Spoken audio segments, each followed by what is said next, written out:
I'm John Walters. I'm Chief Operating Officer at Hudson Institute. I want to welcome everybody here to this event. As a little bit of background, I want to explain how this event links to the past of both countries of Lithuania, Estonia, and Latvia, but also to Hudson. In November 1991, Hudson Institute welcomed the prime ministers of these three countries to our headquarters, which at that time was in Indianapolis. This was the first ever conference on the Baltics in the United States. At that event, Vice President Dan Quayle said, "It is most appropriate that we meet today at Hudson, for Hudson Institute is dedicated to the primacy of ideas, the ideas about individuals, of the international community, the ideas of freedom and self-government that bind the Baltic peoples, the American people, and the institutions like Hudson." 25 years later, Hudson's commitment to the transatlantic partnership, to NATO, and to free peoples has never been stronger, and we are honored to welcome our guests here today and the people and the relationship that they have so much offered to both represent and continue to support and strengthen. I want to welcome three ministers here to Hudson now in Washington. Our plan is I will briefly introduce them, and then they've agreed to make some brief remarks and spend most of the time allowing you to ask questions and for them to answer questions of people here in the audience. We have a quite distinguished group of people, and I know there are many issues, and they're more than generous about talking about them.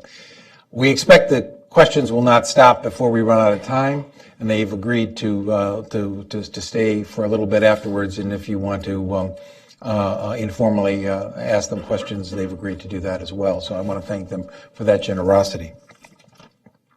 Allow me to introduce our distinguished guest. Sven Mikser has been, I apologize for since I'm neither Lithuanian, Estonian, or Latvian, my pronunciation is going to be bad because I was born with a tin ear in Michigan. So I apologize to our distinguished guests for that. If I was more cosmopolitan as my leader, Ken Weinstein, is, we wouldn't have this problem. But alas, we all have our limitations, and I have some severe ones you're going to see here. Sven Mikser has been foreign minister for the Republic of Estonia since November 23rd, 2016. He has been a member of the Social Democratic Party since 2005 and served as Minister of Defense from 2014 to 2015.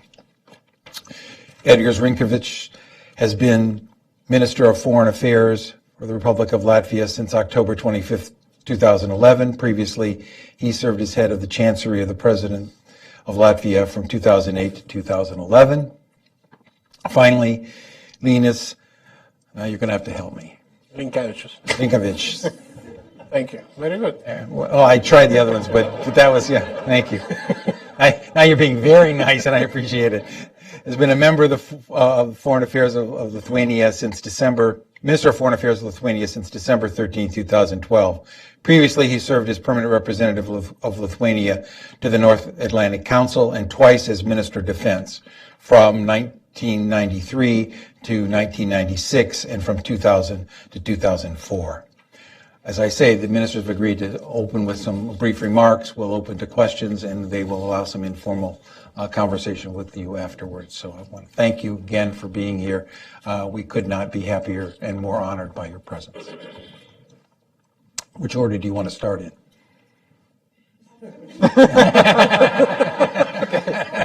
Edgars Rinkevics will say a few words now. In the order of seniority, right?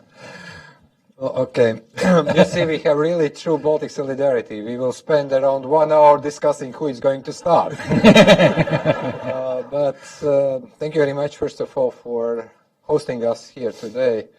I think that this was very interesting and very informative day for all of us because we met many U.S. Senior officials, Secretary Tillerson, Speaker Ryan. We had a meeting with the leadership of the Senate Foreign Affairs Committee, and I think that as the title was, the Baltic states and Trump administration, kind of message we have got in our meetings, and we will continue, of course, tomorrow, is that United States are absolutely committed to NATO, to Article 5, to presence in the Baltic region. I think that this is a thing that we are hearing despite what sometimes there have been some messages during campaign and also some analysis, and I think that this is probably the most important takeaway of this day. Second issue that I really want to touch upon, I think that it is very important, of course, for us, like we did in 1990s, occasionally to come as a group or separately to discuss security issues in our region, also to engage with the new US administration. And the issue that I see is that more or less we all agree that we are not going to see the military provocation or challenge in our region, even if many think tanks, many journalists are really loving to search for World War III in the Baltics or search for new Crimeas or Eastern Ukraine. Having said that, I think that we are increasingly aware, and that was also something that we were discussing a lot today, but we discussed among ourselves as a group of the Baltic countries within European Union and also at NATO summit, is that actually we should be really very organized and active countering what we call hybrid threats. Cybersecurity issues are probably issues that are currently very, let's say, topical.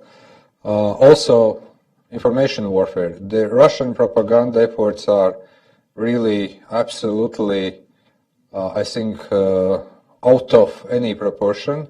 We can feel it. We have felt it while you guys were all kind of living in the totally different universe, like our European colleagues. Now, welcome to the club.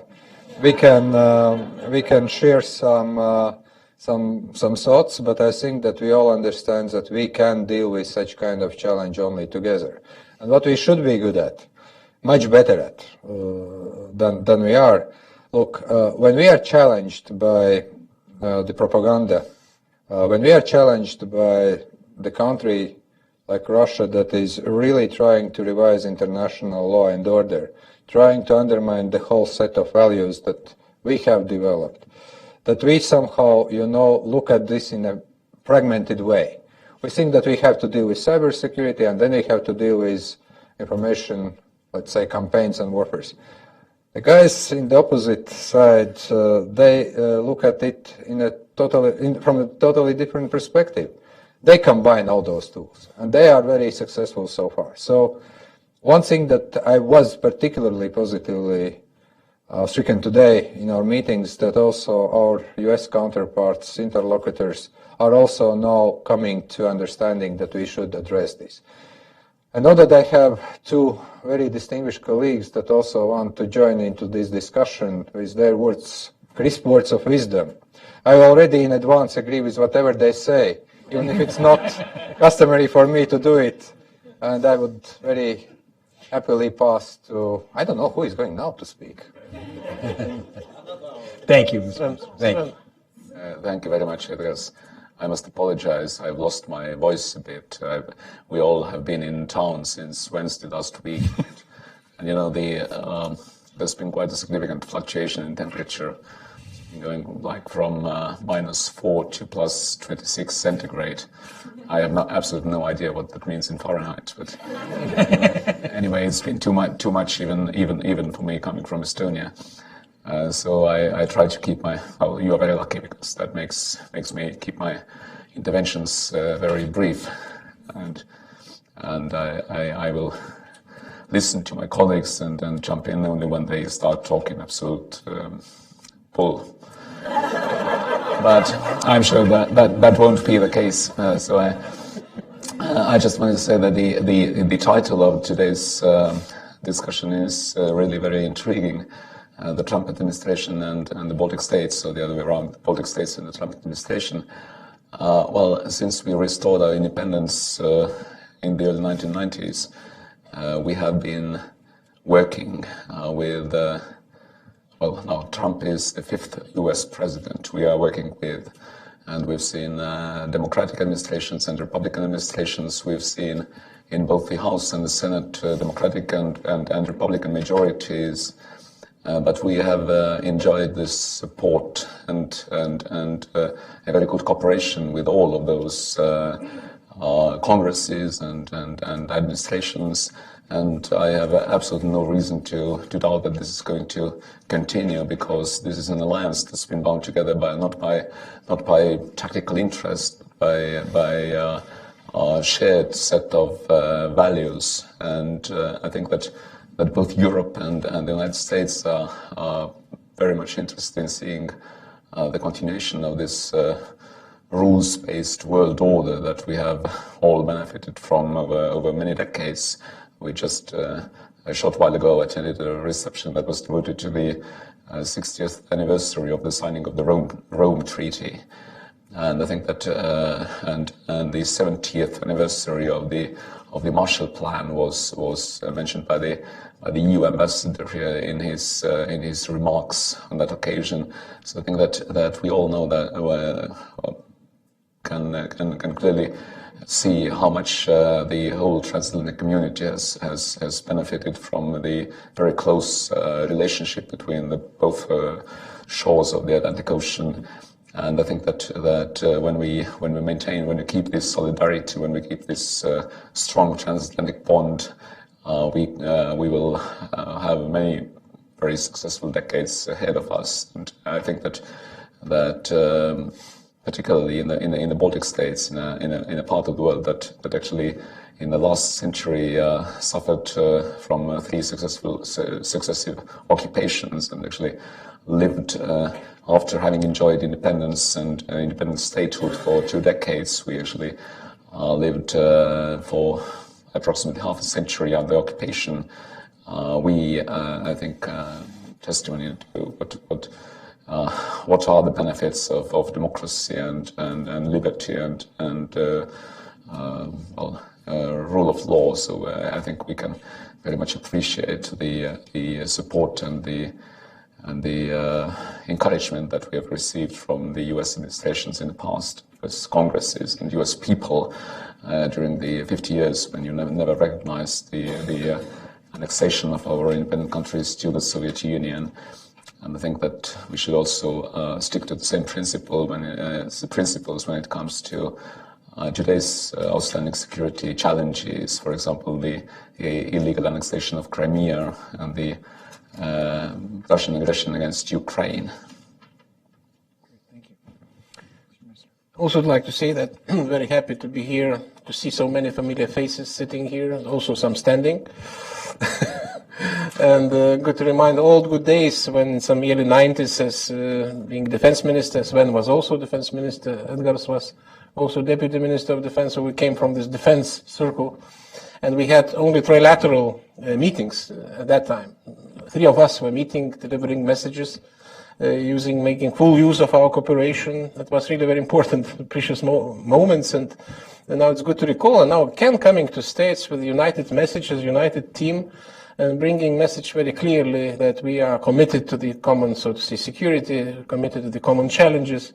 We took part in the conference Counter ISIL a few days ago here, hosted by State Department. And we just revealed that maybe we are not big countries and definitely will not impress anyone with the numbers and figures, but we can add some value by quality, by some contributions, and really we're going to do that. And needless to say, our message about defense spendings was also quite clear. Estonians already having that 2%. We're reaching that point very soon. At least in Lithuania, we have dynamics of increase of defense budget, the best among NATO now these days. So it's shared by all political parties. As a member of parliament, I can say also it's shared really by all spectrum of political parties from left to the right, and we are doing that. This decision is sustainable, not because somebody asked to do that, but because we really need to deliver. And it's a very good time to discuss issues of leadership, value-based leadership, very important.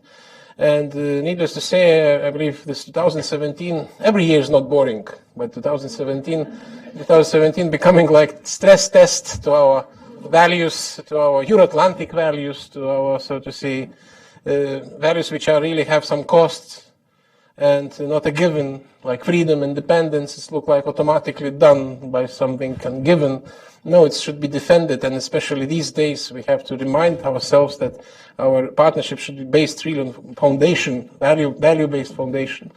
If not, if we'll lose this, it will be very risky. Then people will start thinking and voting not because of some so to say narratives, but because of emotions, what is sometimes taking place, and this vacuum of leadership sometimes filled with the populism, radicalism, and we are surprised how it's happening like that, but they shouldn't be surprised if we departing from the peoples at large, so to say. We cannot explain what we are doing, why we are doing, no sharing, no ownership. And this is exactly, we would like to talk about these issues. I'd like to talk about the importance and relevance of NATO, which was created, and since then there was no more world war at that time. There were conflicts in the world, but no world war. And that was really important organization, so we have to make it stronger, more efficient. Again, we believe we can add some value, the know-how, especially when it comes to the hybrid threats. Not by accident, but NATO centers of excellence dealing with energy security, strategic communication, cyber defense, they are situated in Baltic states. So we really can deliver in this regard. Very important to have principled position, as mentioned by my colleagues, on these aggressions which taking place in European continent. And in 21st century, when somebody tries to use power, military power, to change borders in Europe, and has some idea and hope to make it priceless somehow, without any price and consequences, this is really very bad precedent. And it's not just Crimea, it's not just I see leader of community, Ukrainian community, we expressing our strong solidarity with your people and doing that every day, I would say, and we'll continue doing, because this is a stress test, not only about Ukraine, about us, about our perception of this crisis. Are we able to deliver? Are we able to do something? We cannot blame us on annexing Crimea, because we didn't do that. But we must share responsibility if we didn't do enough in order to prevent what is happening. And it's not first time. You all remember war in South Caucasus and annexation of parts of Georgia in 2008. It was recently. There were also lessons learned by somebody who decided to continue in the same spirit because it was possible to do that. And lessons were not learned by us. So if we'll neglect or underestimate what is happening, it will be a very big mistake for the future, for the presidents in other regions. So we're not talking about us, just Baltics, because we're sometimes asked, are you satisfied? Are you not? Are you concerned? It's not just about us, because we have no reasons to doubt security guarantees provided by alliance. Also commitments of United States, I have to say, and agree with my colleagues after the meetings, more and more clarity coming, more and more, so to say, picture becoming more and more clear. And I personally, and we have no doubts about these commitments, and it will be along the lines we'd like to see. But we're talking about the world in general. We're talking about Euro-Atlantic space, which is important for all of us, for both sides of the ocean. And we really would like to deliver and contribute to this common thinking in order to preserve what was created through the decades, not to destroy, but to make stronger, better. So these are the messages we are bringing here. Thank you. Thank you all for telling us a little bit about what you're seeing and also what you've heard in Washington. You're in more harmony and collegiality, certainly, than the Republican Party here is, let alone the rest of Congress. But thank you. I'd like to start off the question period by asking the first question. You mentioned NATO, and NATO is in the midst of implementing the deployment of 4 battalions throughout the Baltic states and Poland. Some have called this a reassurance force. I wondered what troop levels or thresholds you consider necessary to reassure people in your countries, or to guarantee, or you would recommend to guarantee the integrity of the respective states at this point. Maybe we'll start this time. Frankly, this is really, one can say it's very minimum, it's really symbolic, right? 1,000 soldiers in each of Baltic states, or some a bit more in Poland. I'm talking about the NATO decisions to have this enhanced forward presence troops. But this is really more than symbolic, much more. It's a very strong political message also at the same time. It's multinational response, And when we have troops generated by Canada and Latvia, by UK and Estonia, by Germany and Lithuania, by United States and Poland, and in addition, more nations coming, and this is really a very strong multinational response from NATO's side, making sure that we do care about our territories, NATO territories, populations, and this is really a very, very important message. So it's like a framework also at the same time. How many is needed, as you say, it's for military authorities to decide. And since it was not much movement before, so we really would desire to have more, but this is already a very good course, and we're really satisfied how decisions taken in Wales and consequently in Warsaw are being implemented. We're really satisfied with the process. We believe it will continue in the same spirit. But it's not just that. We're also contributing for our own point of view. And I was talking about defense spendings. I can add that in Lithuania we also have our own rapid reaction forces, some 2,500 or up to 3,000, which are also ready to react and contribute. We also got back to conscriptions. In our view, it's also a contribution to collective defense. We'll do our best in order to prepare host nation support when it's necessary.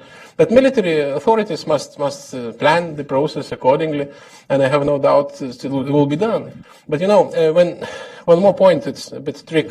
I'm coming to Russian propaganda now, because Russians are quite gifted to swap sides and to accuse others of what they're doing themselves usually. And sometimes presenting the issue that this is response measures to what NATO is doing. And sometimes even when I'm receiving questions from some journalists, even from Western Europe, they're saying why we are provoking Russia, So it's very interesting to listen, and I believe those who are following the situation a bit more closely, it's by far nothing to compare even what's taking place. Maybe you know or not, but there are 350,000 Russian troops additionally deployed in the western district of Russian Federation. They're rearming their military, including Iskander modernized missiles capable to carry nuclear weapons, and so on and so forth. So it's really nothing by far to compare with 1,000 additional troops in our territories. But we're not going to compete or escalate. It's not our point. We have to make sure that no one should doubt that we will do what is necessary to do. But what's going on from Russian side is really not confidence building at all. But this is usually like, testing, bluffing and testing. This is also kind of part of Russian methods to test whether somebody will react, if react at all, if they will react too late or maybe not react. And if not, so they can do something else. And against testing, how much are they allowed to do, for instance, in Ukraine, how much they're allowed to do in Syria. And this is part of the game. So we have really to be vigilant. We have to be simply adequately well adjusted and not being cast on this hook of propaganda. It's very important. So answering to your question, so far it's going quite smoothly, and we believe it will be continued. We are looking forward now for NATO ministerial. We met with Secretary Tillerson today, but we will meet again with him a few days later.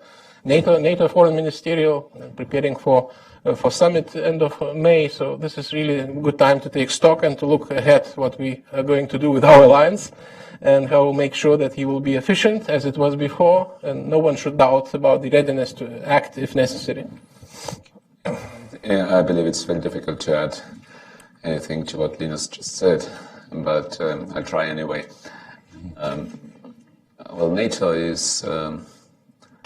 NATO forces, NATO troops, that's the military forces of the 28 member states. We are bound together by the Washington Treaty, which basically says that we take it upon ourselves to equitably share the burden of our collective defense and to actually come to each other's defense if it's necessary or when it's necessary. And indeed, NATO collectively is by far the strongest military player in the world. Obviously, US individually is by far the strongest military player in the world. But together with the European allies, I think this superiority is even more impressive. So all the potential adversaries, all the challengers know that if NATO allies stand by their commitments, it's virtually impossible to defeat the alliance. And I think this is a very important message. Russia has been behaving in a very provocative manner over several years. When we look at the aggression against Ukraine on the background of the aggression against Georgia in 2008, we can see a pattern emerging whereby we can say that Russia doesn't shy away from using military force to achieve its objectives, as their leadership defines those objectives. And unfortunately, while NATO collectively is by far superior to Russia, at least when it comes to conventional military strength, unfortunately there is one narrow corner where Russia enjoys local advantage, and that's the Baltic Sea region, where they do enjoy an advantage of both space and time. They have significant military forces very close to our territory, and they can actually, since it's a very centralized, rather authoritarian system, they can actually start, take a decision. Well, it's a decision basically taken by a single individual, and they can start implementing it straight away. And in order to neutralize that advantage, I think that we should improve our situational awareness collectively. We should be actually ready for very dynamic changes in the security environment, but we should also deliver a very clear deterrent message. And so it's not about necessarily about numbers of forces, because collectively we have enough to if necessary, defeat any adversary, any enemy.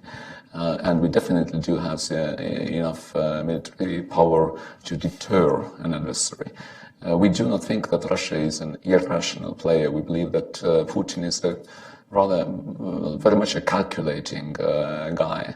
He is definitely he's running an administration. He's running a regime that is expansionist and revanchist, but he's rational essentially, and so that means that he can be deterred, and that takes a very clear message whereby we demonstrate our resolve and determination and unity.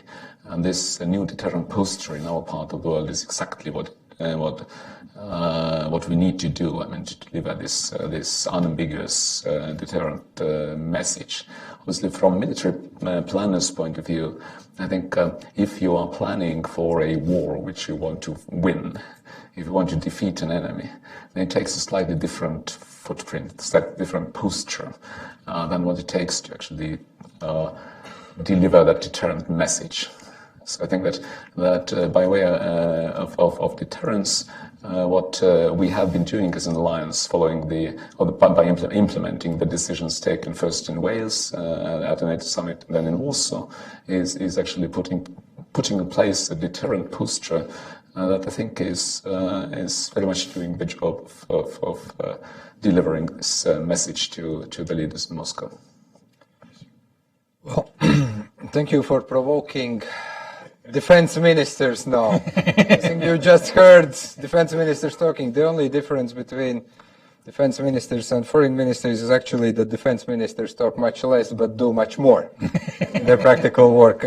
Just 3 points. The first one, really, we can debate like we did it back when we were knocking on the doors of NATO, how much troops really we need to defend the Baltics. You can speak about 1,000, 10,000, 50,000 is enough. I think that's really for military planners, but I do believe that the current decisions taken in Warsaw, and they must be implemented, they are in the process of implementation, those decisions are adequate for what my colleagues said, deterrence purposes. Second very important aspect which I think we should take into account, and I think that it is very good, that 3 out of 4 battalion battle groups are multinational. Canadian-led battalion group consists of Canadian troops, Italian, Spanish, Polish, Albanian, Slovenian. There are French, British, other contingents. So I think that's also very important, that this is a very strong message that the alliance is serious, not only about the political message, but also it comes with a very serious equipment and stuff. And finally, yes, to some extent, well, I wouldn't love to be in that role, but unfortunately, I don't have much choice. But we, to some extent, resemble what West Berlin in the Cold War and High North in the Cold War was. That was a kind of litmus test for the alliance. They were troops, but I think that there was also a very strong deterrence message: don't mess up with us. And I think that's also the case here. So we can debate numbers. I will leave that to experts and folks in defense ministries, but I do believe that the current decisions are adequate to the level of threat. If we see that situation is deteriorating, then we have to think about some increase again. Thank you. Thank you all three of you. All right, I'm going to open this up for questions. Please ask a question. If you want to give a speech, get your own program. And I will try to stop that, but I will invite questions. Yes, sir. Thank you. Thank you all for taking the time to come and be with us today. Do I need that?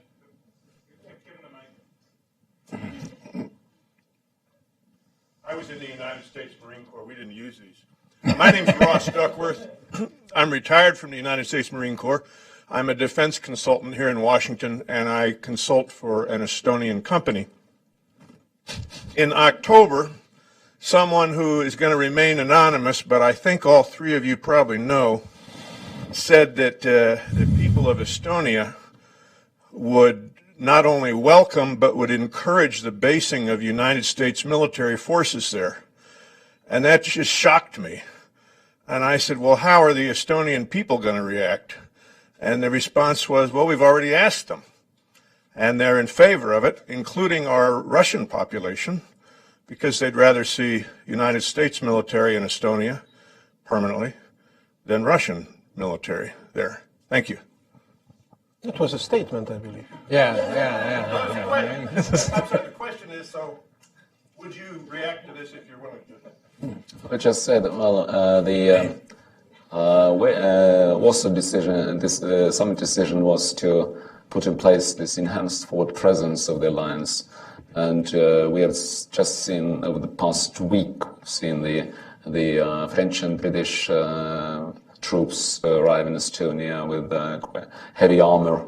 And obviously, I mean, from the deterrence point of view, obviously, the American flag is extremely important and sends a very strong signal to also on our neighbors across the border. So yes, we definitely want to see a strong Allied presence on our soil. Obviously, our own forces are also NATO forces, but having both European and North American allies present, training together with our forces, being ready to do what it takes to maintain and enhance the security of our region. That's something that our people very much want to see. We are sometimes inventing some terminology, it should sometimes very sensitive for somebody to call it permanent presence, so to sustainable, continuous presence. I would say permanently rotational, I would add, right? So, which is consistent. As permanent as possible, so because it's really a very strong message, outside, inside, and a very big insurance, reassurance measures, so to cut it short. So very much agree with the ideas you just announced. Not me. Yeah. Well, the answer is yes. Now, I want to remind you about questions and not statements. I'm going to. Yes, sir.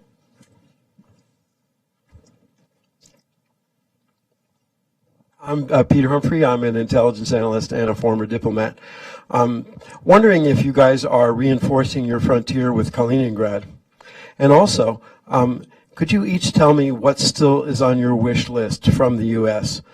You've mentioned a lot of things we have given you, but what are we resisting giving you? What would you like to see from the U.S. still? It cannot be former diplomats, you know. But very good question. No, really, we're discussing why we'll not disclose now all menu would like to talk, but as I said, really would like to engage as deep as far as possible and to make full use of instruments we have already here. As I said, we have more footprint definitely by all meanings, be it training, education, or even ship visits are important, you know, to our seaport. Everything is important. Also, we're talking about prepositioning of equipment, which is also to facilitate reinforcement when this is important. We have affiliates of some maybe assets which are already in Europe for training purposes. There are many issues, but mostly what we would like to see, principled, clear position, assessment of the situation, value-based, as I said, because it has to be set by big countries what's going on now in the world, and in particular what I said in our continent. It should be said that position must be clear. We really expect that position on sanctions will remain in place. What we discussed today in Congress and Senate, and we believe we met some understanding because it's the only leverage we're using. You know, well, I'm not proud of language of sanctions, by the way, just to mention, because it's not the way countries should talk. But if it's last resort to make sure that others will listen, at least to pay some attention to what's happening, it's important. And this is really something important when we're doing that in coordination, Europeans and Americans, how it could work. So again, we expect this very consistent, clear position in this regard as well. Maybe some more aspects could be mentioned. Well, I think it's fair to say that the dynamic since Wales has been extremely positive. So we are on the right path. We are not there yet. There's still a lot to be done. But we did not come to DC with a shopping list. Well, for example, fighting international terrorism, international terrorist organizations is very high on the list of priorities for the new US administration. And when we discuss this challenge, which I think is the shared challenge for the whole of the international community, for all the democratic states and nations, then we basically come together and we discuss as to how to best collectively address this challenge, how each one of us can contribute in a meaningful way. And the same applies to the security in the Baltic Sea region, because the security is essentially indivisible.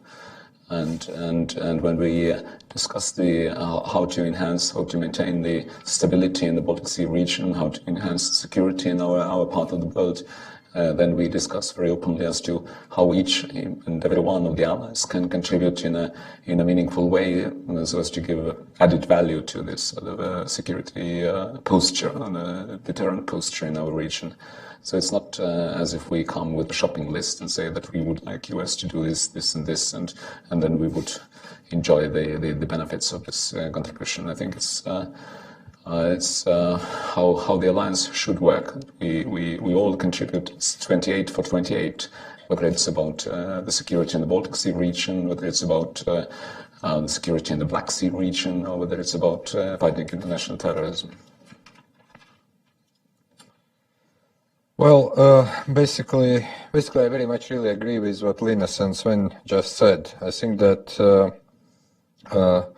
what is very important, and we very appreciate also the assistance that we are receiving already through various financial instruments. Also, we had a big discussion on the ERI initiative and so on. But I would say that I see still the possibility that actually is in the benefit for both the Baltics as well as the United States, for more enhanced cooperation in the field of strategic communications. I believe Linas already mentioned all three centers of excellence. We are hosting Strategic Communications Center of Excellence. That is, by the way, not only directed, let's say, on state actors who are providing propaganda, but we also do those guys in the center do a lot of work also to analyze the ISIS propaganda. So this is not, just one-sided thing. What I would love to see is probably greater US involvement in that kind of work that is actually targeting both challenges. And finally, I do very much want to kind of also emphasize what my Estonian colleague has said. Frankly, what we would love to hear also from our US counterparts is how we can more assist when it comes also to the fight against terrorism. We are already training, for instance, Iraqi forces. Our trainers from Latvia, military trainers, instructors are there. We came also with some, let's say, very specific financial contributions in some of the programs that are also helping to stabilize Syria or to stabilize the situation there. But I think that what we sometimes lack is, and also from this audience and this question you sometimes hear, what US can do. Very often it's also the question what we can do, because sometimes there are some minor issues, of course, minor things that are equally important as big things. And I think that this is something that we discussed already today. We'll continue to discuss it on Friday in NATO Foreign Ministers meeting, in NATO summit, in NATO Defense Ministers. So it should be a two-way street. I'd like to add briefly sorry for that, but it's important, I believe. Edgars already mentioned strategic communications, but we have to really be more active, accumulate more resources to counter propaganda everywhere, and frankly, to support these projects which you're already having in the United States, run by VBG, like Voice of America, Free Europe. This is very important, and it was underestimated for a long time. Propaganda is a big weapon. It's lie is not alternative point of view. If somebody thinks it's freedom of speech, it's something else. It's a weapon. It's backed by resources, supported very strongly, and we're just starting to look at that. We're just starting to do something, and it's really not enough, because if you can, in normal battle, you had some artillery attack before something, happening next day. Now it's no need to use artillery. You can brainwash people, and then they will be ready to welcome occupation forces, as it was in Crimea, by the way. It's really widely used, and here we have to coordinate and to accumulate Europeans and Americans to work together and to counter this threat, which is becoming more and more powerful, very detrimental. Thank you. Sir.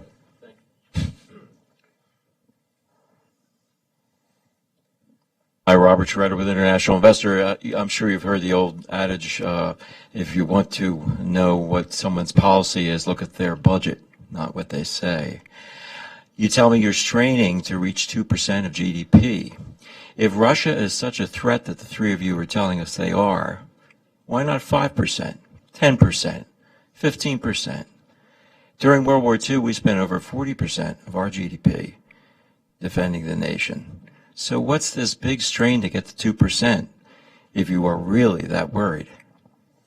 I can try to say something. If you're talking about society, well-being of the society, you should take into account social care also. You should take into account all other segments of society. You cannot kill economy, kill country, and pretend that you are protecting your country. It should be done in a balanced way. But this 2%, it's really well measured. It's commonly agreed by all of us and must be implemented. It's not yet implemented. That's the problem, especially by Europeans, by us. So we are just on the way to do that. But I do not think it should be done just, as you said, 50%, as it was in, 1913 or something. I know it's not the way to go here. So we should be also rational, and to do that really well backed by potential and, frankly speaking, by output efficiency also. So that's not question about that. Well, Estonia is taking our defense and security extremely seriously. We've been spending 2% or more, and this year actually we are close to 2.2% without defense spending, but we've been spending 2% or more since 2012 already. 40%, I don't think that many European countries are actually collecting much more than 40% as the government tax revenue all in all. So basically, you cannot spend the whole of your GDP on defense, even theoretically, I think. But I think this 2% is actually a sort of agreed formula. It's sort of a rather equitable burden sharing rather than the sort of adequate measure of how much it costs to defend your country. And when it comes to defense, then I think that scales matter. I mean, Estonia is a country of 1.3 million people. Russia is almost exactly 100 times larger. So whatever the percentage of our GDP we would spend on our defense, it would hardly be sufficient to, be able to defend ourselves against such a powerful country, and such a large country, should it come to that. So I think that it's only logical that we enter into alliance with like-minded countries that share the same set of values, and agree to defend each other should need come, and also take sufficient care to develop our economy, to promote social welfare in our country, and enjoy democracy and rule of law. And I think that's how NATO was born more than 60 years ago. I think there was a common realization after the end of the World War II that in democracies, after the end of the war, you should mobilize and devote a significant part of your resources on civilian reconstruction. Russia, or Soviet Union back then, actually did not demobilize and tried to maintain that military might that's built up over the course of the war. And then by the late 1940s, the democratic countries realized that individually none of them would be able to defend themselves against such a powerful adversary. Collectively, however, it was possible, and that's I think how we should proceed from here. Well, thanks God that we are not at war. I just want to remind, so 50 or 40% analogy is not something that I would agree with you. But just adding to what both my colleagues have said, I think that we could, of course, discuss if 5 or 10% would be enough. No, that wouldn't be enough. We wouldn't be able alone to, let's say, defend our countries if there is really the kind of, wartime situation. Also, even if we would spend 75%, notwithstanding, of course, all the issues with economy. But I think that we also should look at this issue, like in your own words, that you should look at policies where your budgets are. Let's not forget that we are also sharing the common border with Russia and Belarus in case of Latvia and Lithuania. We also have to take very seriously those challenges. So this is more complex issue, and we do it. By the way, I think that to some extent, yes, it was quite a big mistake during economic crisis, especially in my country, to cut defense budget. But then look, we also were rather happy to see the kind of reset policy that was initiated. We tried also to benefit, and we really wanted to see, of course, the kind of more or less civilized relations with Russia.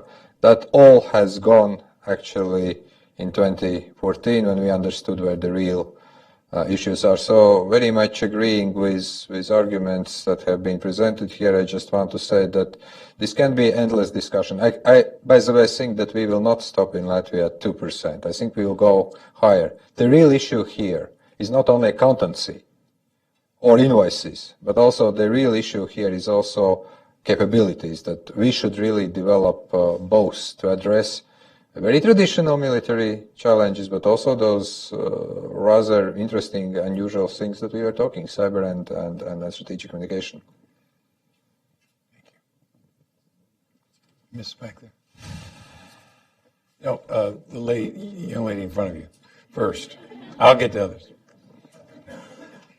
Your Excellencies, thank you so much for coming here. It's great to have you here. I'm a token Lithuanian in the room, and I'm a graduate student here in Washington, D.C. It is actually, frankly, relieving to hear. It's a relief to hear that your talks with Trump and his mission went well, and they seem to support the Baltic states and the situation at hand. But if we come back to Europe and we look at the recent poll made by Carnegie Europe, 49% of the European NATO members, on average, support triggering Article 5 to defend the Baltic states. Could you tell us more about what you think should be done or is being done to actually get the popular support from the European NATO allies? Thank you. Well, I think that it's again part of this strategic communication exercise.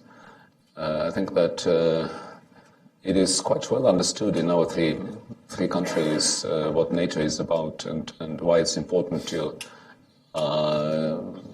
remain committed to those allied obligations under the Washington Treaty, and why it's important to preserve and defend this rule-based world order and the international order that is based on international law. But I think that many other European countries should actually pay much more attention than they have been doing so far on selling the alliance and the idea of the alliance to their own people.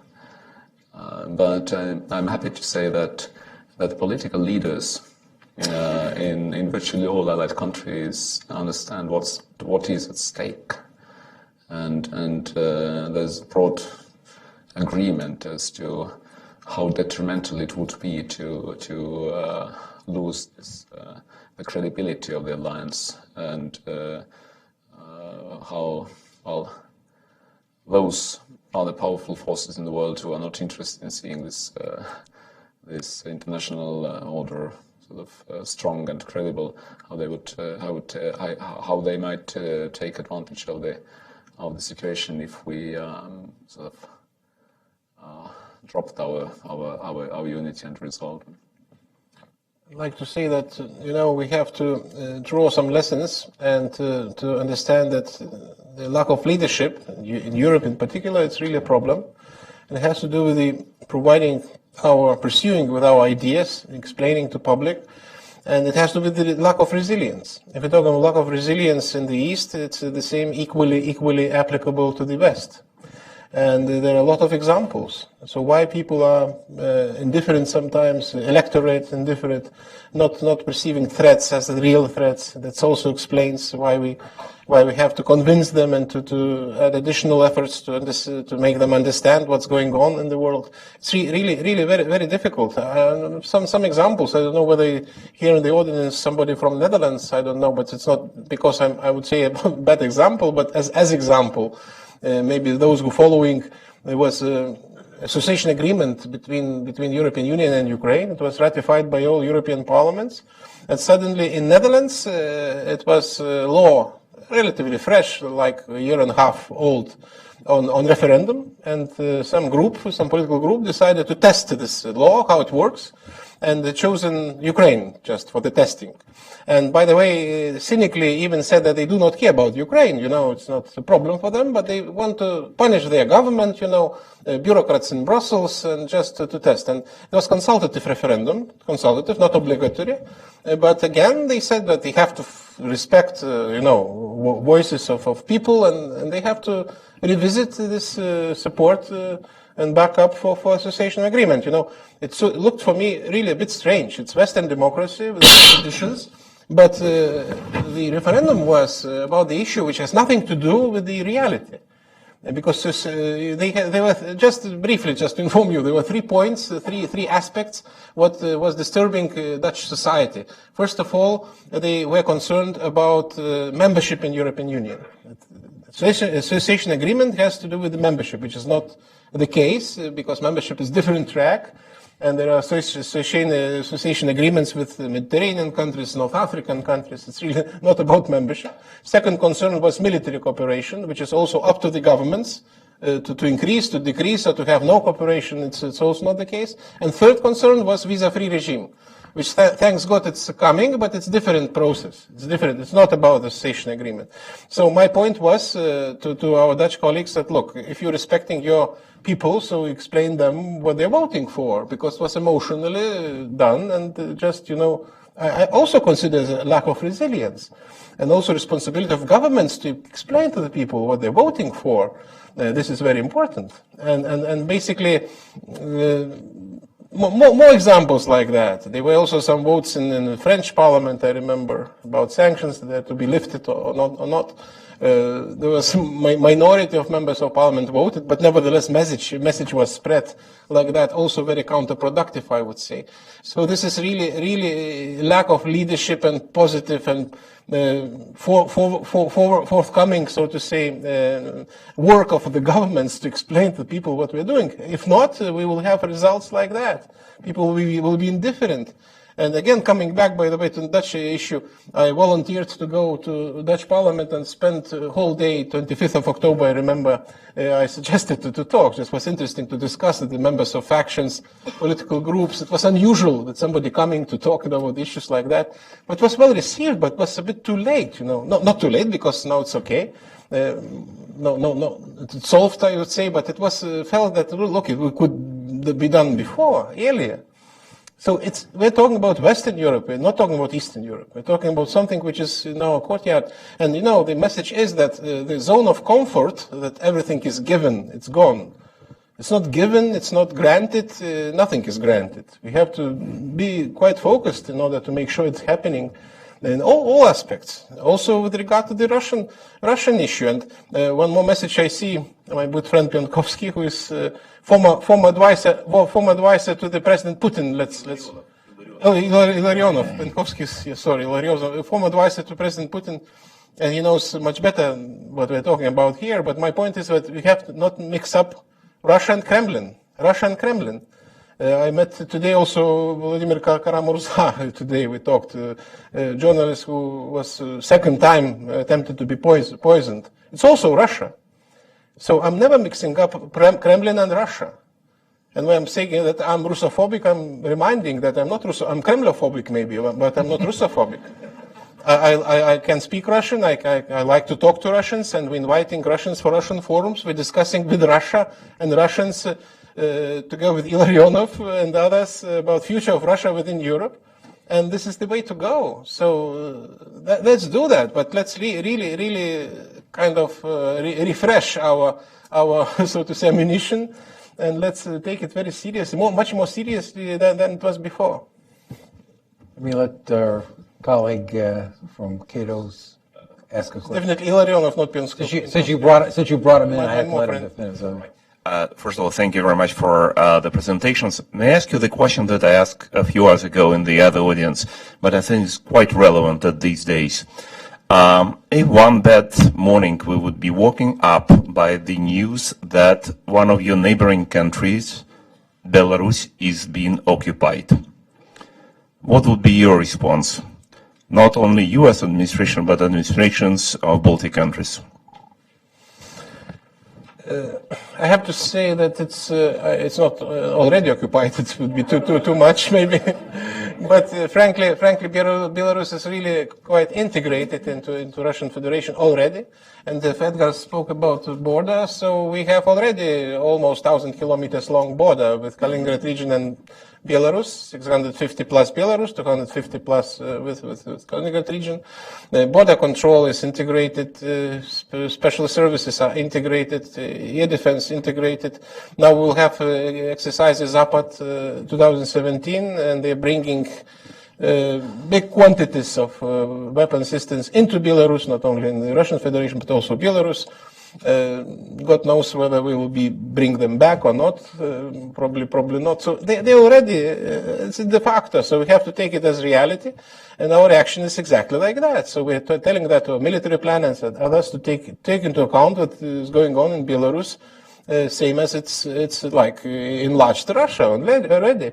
Although there are sometimes Belarusians very sensitively looking at the points what I'm going to say, but this is really some elements of sovereignty still remaining, because they have some peculiar specific views on on Crimea issue, by the way, on South Ossetia, on Abkhazia. They didn't join automatically sanctions against us, which is our neighborhood. It's important. So there are some issues which we would like to promote and support, but in general, it's already de facto taking place. So I'm really not naive and do not expect anything else happening here. So this is just reality. When you look at the Russian military planning, when you look at Russian military exercises, then for all practical purposes, Putin treats Belarus as part of his own territory. But obviously I agree with Linas very much that Belarus does enjoy some sort of some degree of sovereignty, and obviously Lukashenko, who's been often described as Europe's last dictator, by no means a democratic leader, but he's been doing a very tough balancing act. He's been sitting on a fence, basically on one hand trying not to be embraced to death by Putin, but he knows that he cannot afford to try to fall to the other side either, because it's a very tall fence. And so it's a very tough balancing act.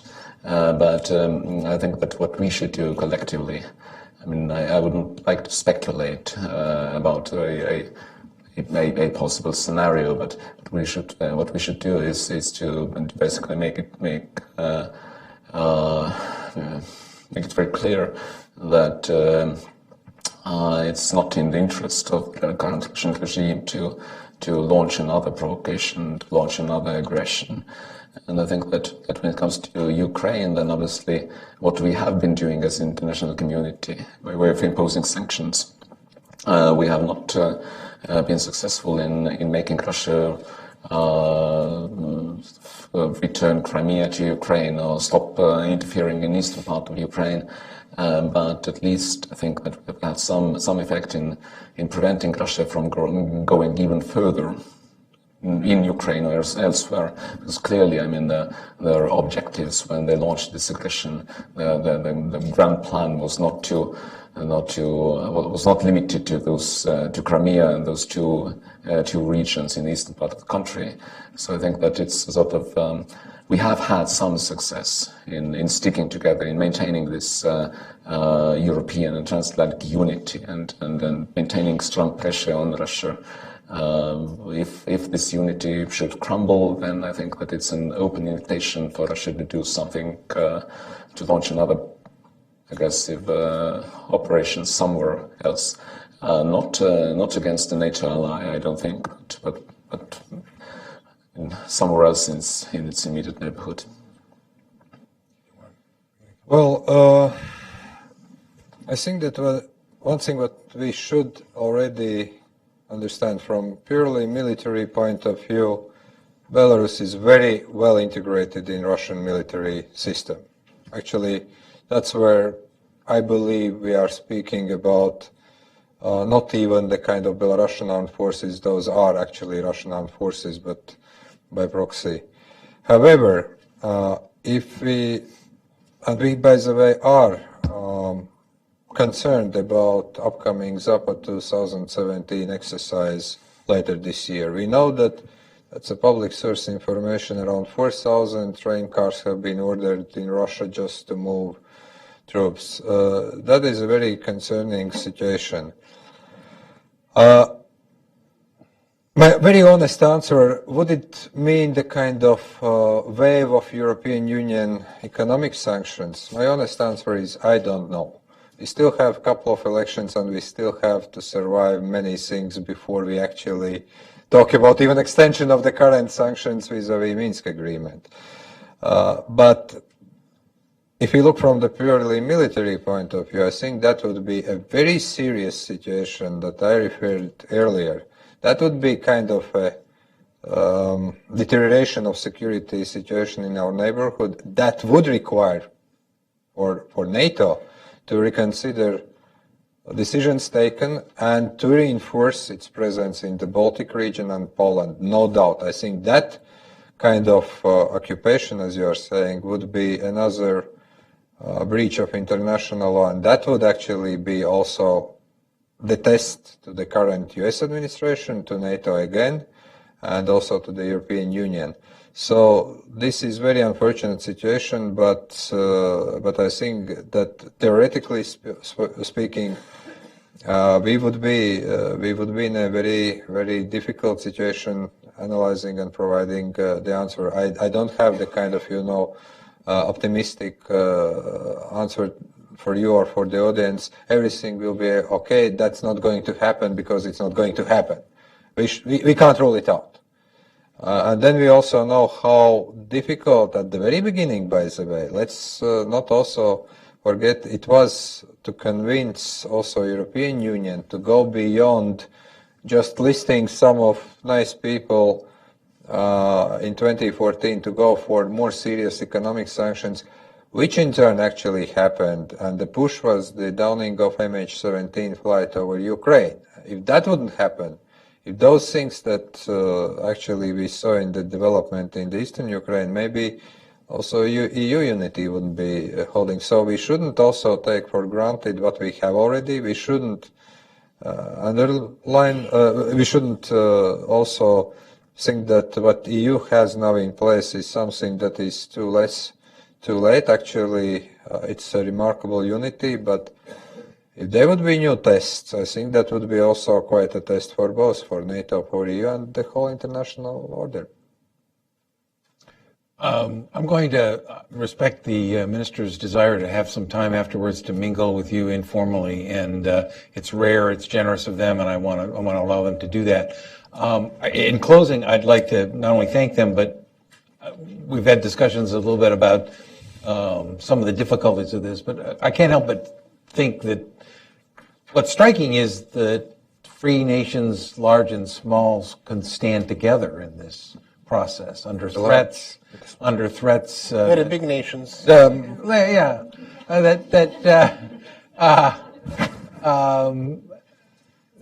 that happens because, as you say, you're willing to talk to democratic peoples and make them understand what's at stake, and even what's at stake when they're being asked to stand against giant threats, because they're being asked to trust others who are their allies to be there with them.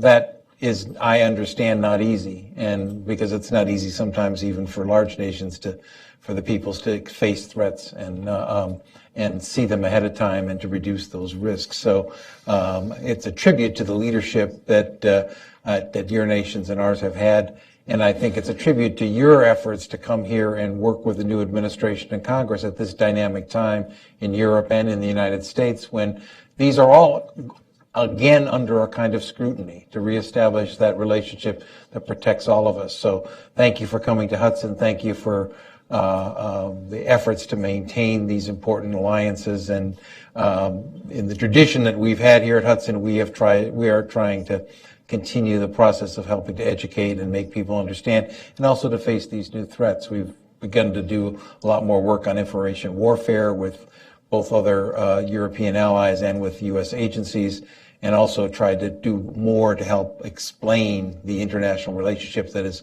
sometimes forgotten here. So thank you for being here and helping us, and thank you most of all for the efforts you do for your country and for the alliance. Thank you.